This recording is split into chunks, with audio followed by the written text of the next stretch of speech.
আমরা সবাই হাদি হব, যুগে যুগে লড়ে যাব।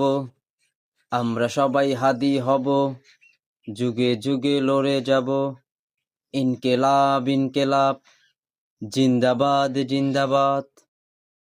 যে মানুষটি মৃত্যুর আগে বলেছিল, আমাকে যদি কেউ মারে কিছু করা লাগবে না, জাস্ট আমার মৃত্যুর বিচারটুকু কইরেন, কিন্তু সেই মানুষটির আজ পর্যন্ত বিচার হলো না।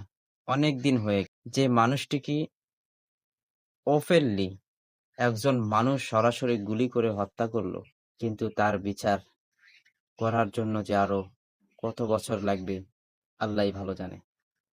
দেশের যদি এই অবস্থা হয়, একজন খুনিকে গ্রেপ্তার করা হয়েছে, তারপরও যদি তাকে বিচারের আওতায় আনা না হয়, তাহলে আমরা কোন দেশে বাস করতেছি দেখতে পাচ্ছেন? যদি সেই হাদি ভাইয়ের বিচার না হয়, তাহলে আপনি আর আমি কে?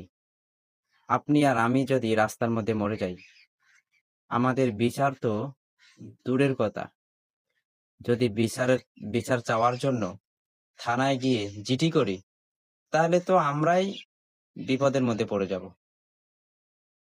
হায় রাষ্ট্র, আমরা কোন জায়গায় বাস করি? এটা আফসোস লাগে। একজন খুনি প্রকাশ্যে একজন মানুষকে হত্যা করলো, হত্যা করার পরে গ্রেপ্তার করা হলো, তারপরও তার বিচারটুকু আজ পর্যন্ত করা হলো না। কি জবাব দিবে বাংলাদেশ বলো? আমরা চাই হাদি ভাইয়ের বিচারটা যেন খুব দ্রুত শেষ হয়ে যায়।